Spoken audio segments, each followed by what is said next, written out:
Hello, I'm Andrew Sachs-McLeod, and here is today's look at the major news from within the Forex industry for August the 31st, 2015. Chinese authorities have punished 197 people for spreading rumours online about the recent stock market crash and fatal explosions in Tianjin, according to state news agency Xinhua. A journalist and a stock market official are among those arrested, according to the news source. Apart from that, no other details were given.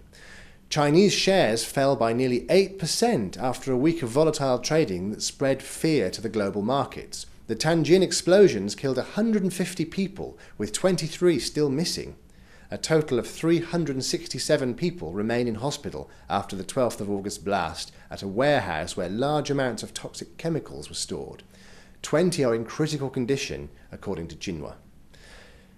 Separately, the UK's Financial Times has stated that Chinese leaders feel that they mishandled their stock market rescue efforts.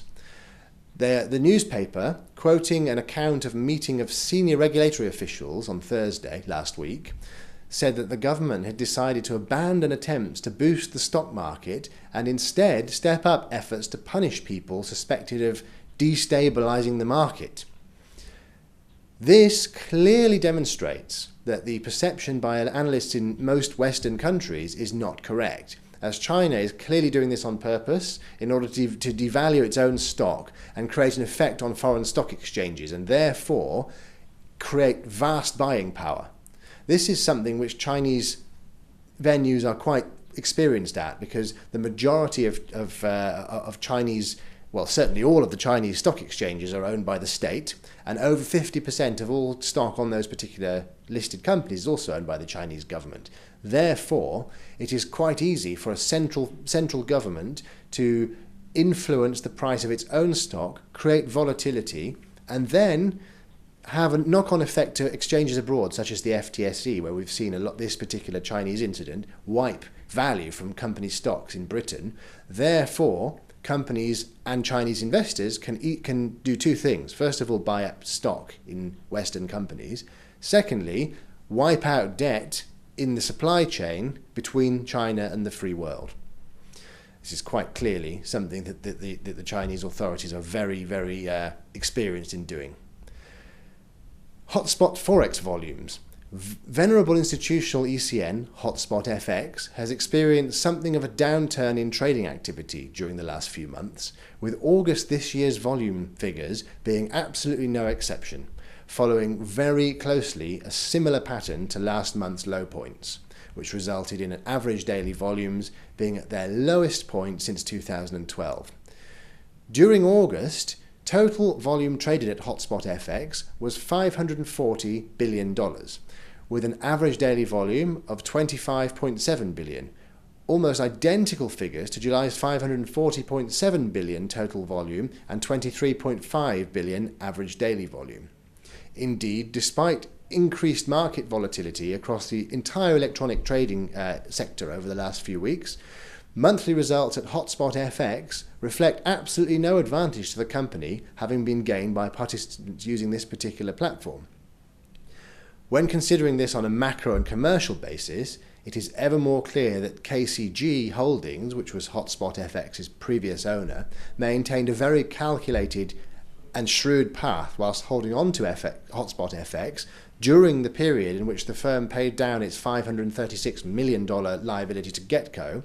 Then the company sold Hotspot FX at an opportune time for $365 million to Bats Global Markets, heralding a timely exit for the newly solvent and now cash-rich KCG, which can now, unburdened by that, focus its efforts on the institutional market making and commission businesses. Since the completion of the sale to Bats Global Markets, Hotspot FX has invoked a series of new rulings for market makers, including revising the time frame under which market makers are required to act on their non-firm liquidity to 100 milliseconds from 200 milliseconds, and adopting a policy under which market makers must quote a minimum size of 1 million base currency units. Quite clearly, the battle for supremacy among institutional ECN platforms remains very close between EBS, which is the electronic brokerage division of British interdealer broker ICAP, and Thomson Reuters FXall platform upon both of which Hotspot FX has yet to gain ground.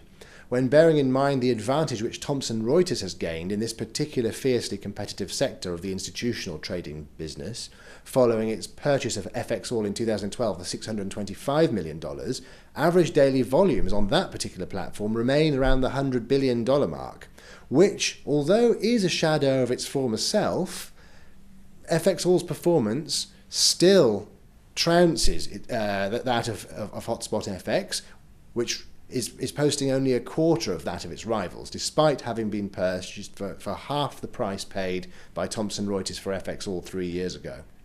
Following on from this, Finance Feeds was the first to report Japan's trading volumes for the 3 months from April to June this year, showing a 5.6% increase in exchange-traded volumes compared to the previous quarter, and a 12% decline in volumes for over-the-counter transactions in the domestic market.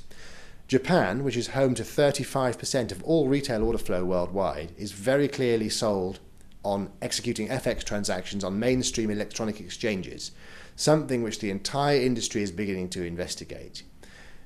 Traditionally, exchange membership fees have been far too high to make a viable case for mass drive towards exchanges for retail FX firms. However, with many Western exchange technology companies like ICE, CME and Nasdaq OMX looking at this very closely, dedicated electronic venues may begin appearing across the retail sector, and certainly with Japan leading this particular field, you can see that 5% increase over the previous quarter in exchange-traded Forex volume on the Tokyo Financial Exchange, mainstream exchange, compared to a 12% decline in over-the-counter transactions in the world's most populous region for retail Forex trading. Quite clearly, the future is mapped out there. I'm Andrew Sachs MacLeod.